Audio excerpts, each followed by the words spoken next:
Poursuivant ses investigations, Mortimer se retrouve devant le porche d'une grande propriété. Cette propriété, c'est le parc du château de Buc, devenu un arboretum depuis mai 2023. Passez le pavillon d'entrée et prenez à gauche.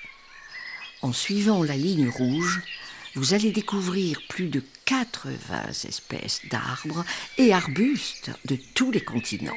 Des chênes, des cèdres, des érables, des cyprès et bien d'autres.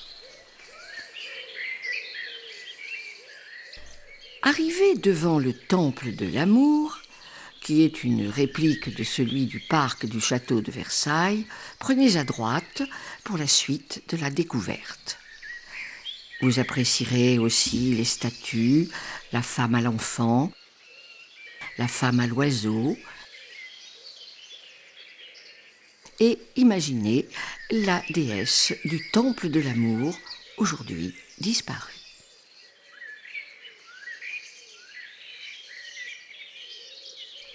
Après avoir dépassé le Grand Canal, le château de Buc s'offre à vous dans toute sa splendeur.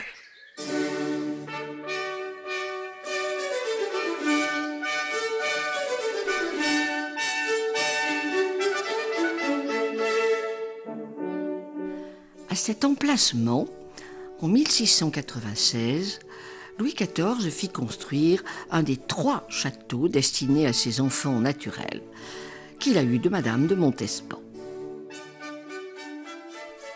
Le château de Buc est attribué à Louis-Alexandre de Bourbon, comte de Toulouse.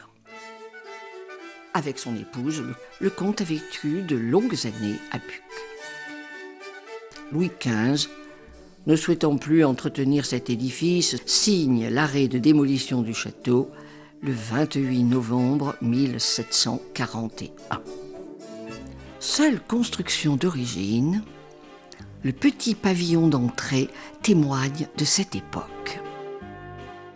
En 1869, Léon Thomas, un riche bourgeois parisien, acquiert le domaine et fait reconstruire l'édifice sur le modèle de l'ancien.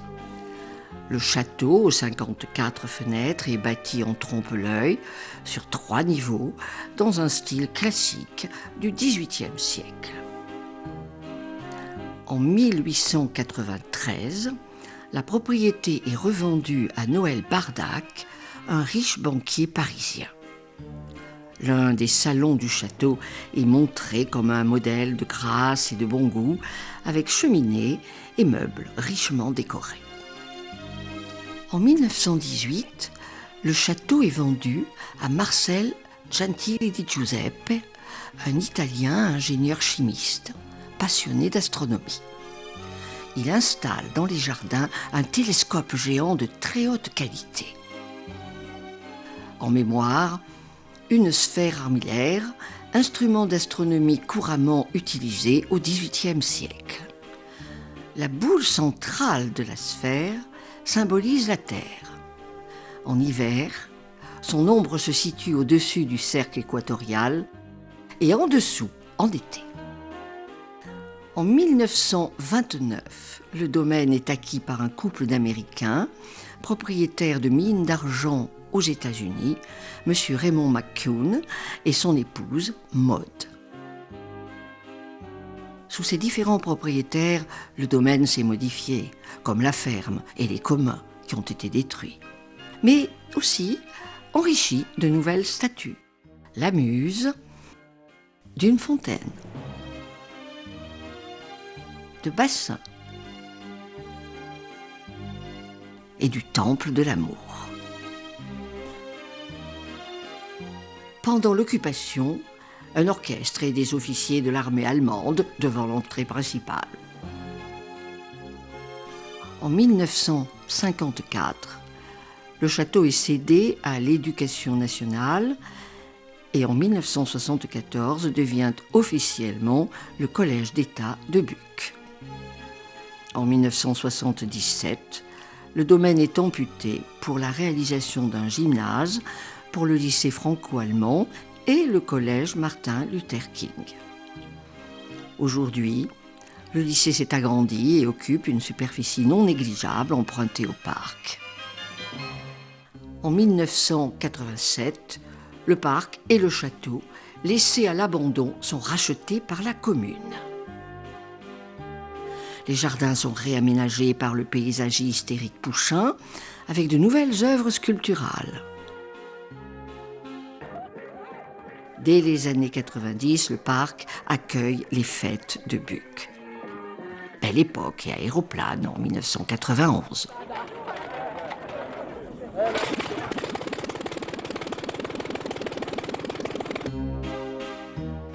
En 2000, le château est rénové par la municipalité pour plus de 2 millions d'euros. Devenu annexe de la mairie, il accueille la salle des mariages, l'école de musique et un auditorium. Les autres salles du château sont mises à disposition pour des expositions et des conférences. En sortant du parc, vous remarquez sur votre gauche un majestueux séquoia, un cèdre bleu de l'Atlas et une souche du chêne de Louis XIV qui était plantée dans le bois des Gonards en surplomb de l'aqueduc, d'où le roi pouvait en suivre la construction. Chaque année, au début de l'automne, le château est l'hôte du réputé festival de la BD de Buc. Mortimer poursuit sa route à la recherche du chemin qui doit le mener à un étang. Quel est ce chemin ? Vous le découvrirez en allant à la borne 7. Pour cela, quittez le parc par le portail donnant sur la place du Haut-Buc. Prenez sur votre gauche la rue Colin-Mamet jusqu'au carrefour avec le chemin de la Geneste.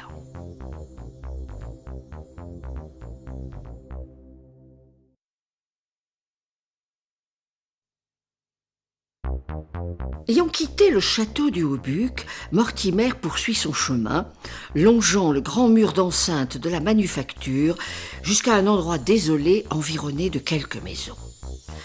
Il retrouve ainsi le chemin de la Geneste qu'il avait emprunté en voiture la veille en revenant de l'étang du même nom.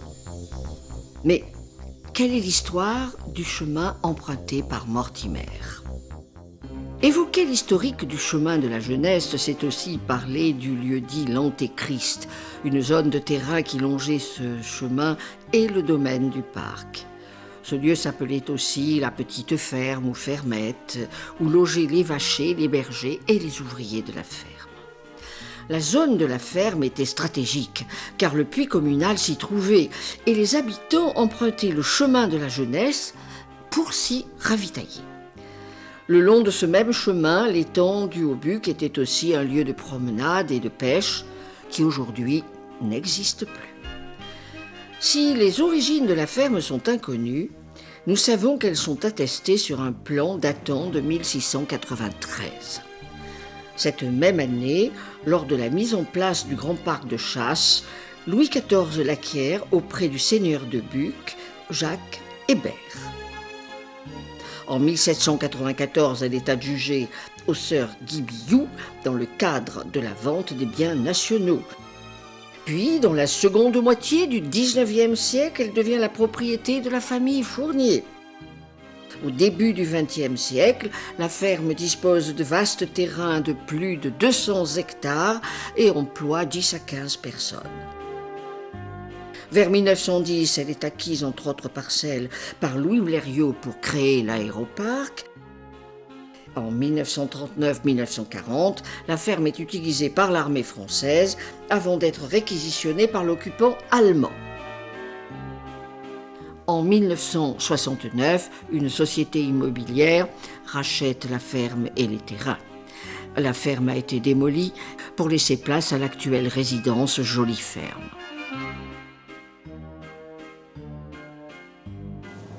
Suivront ensuite, sur les terres anciennement cultivées, la construction de la résidence au Pré et celle du groupe scolaire Louis Blériot qui ouvre ses portes en 1972. Actuellement, le chemin de la Jeunesse est bordé de quelques habitations. La résidence du parc, le club hippique du Haut-Buc. Ce club est une association dont la vocation est l'enseignement de l'équitation à poney et à cheval. Il accueille aussi une vingtaine de chevaux de propriétaires. Mortimer, trouvant la distance trop longue pour accéder aux étangs, en déduit que ce n'est pas à l'étang de la Jeunesse que son taxi a dérapé jusqu'à plonger dans l'eau, mais dans un autre étang. Pour découvrir la suite de ses investigations, emboîtez-lui le pas jusqu'à la borne 8. Pour cela, reprenez la rue Colin-Mamet jusqu'à la place du Haut-Buc, puis la rue Massotte jusqu'à l'escalier des 100 marches, que vous descendrez prudemment jusqu'à la borne 8.